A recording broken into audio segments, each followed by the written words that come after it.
Okay, so how does one alchemize?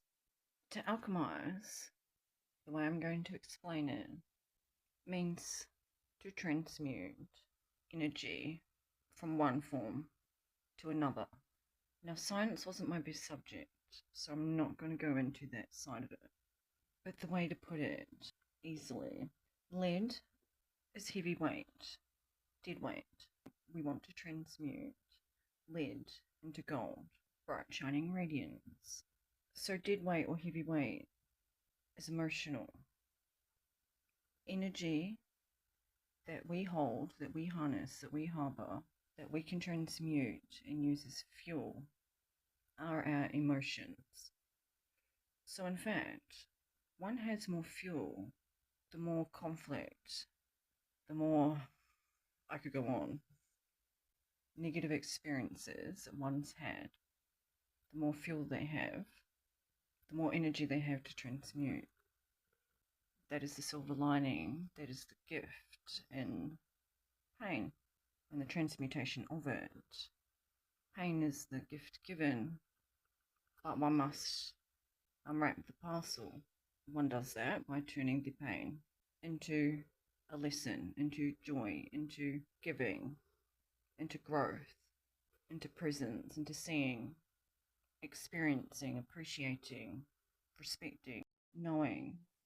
When a negative experience is felt and moved through, when you allow it and address it, address things as they come up in the moment, because we're present, it keeps energy in motion, it keeps things flowing. It allows us to grow and transcend to higher octaves, I suppose. Transcend the octaves, the spiral of life, of time. We know everything grows and moves and evolves in a spiral, from the galaxy to, like I said, seedling. Think of life as a spiral of octaves, a spiral of life that we move and we transcend, we ascend and descend. It is our nature, it is part of nature throughout life, with the ultimate goal being to transcend. I also got kicked out of music for drawing Winnie the Pooh on the desk all the time. That was a bummer. I'm going to relate it to a song, right? You spiral through the song, up and down, you experience the song. When that song's over, we must be ready for a new song. But we can get stuck, skipping, and looping on the old song if we're not free to move. Life is an ongoing symphony. Feel the beat, go with the flow, the rises and the pitfalls.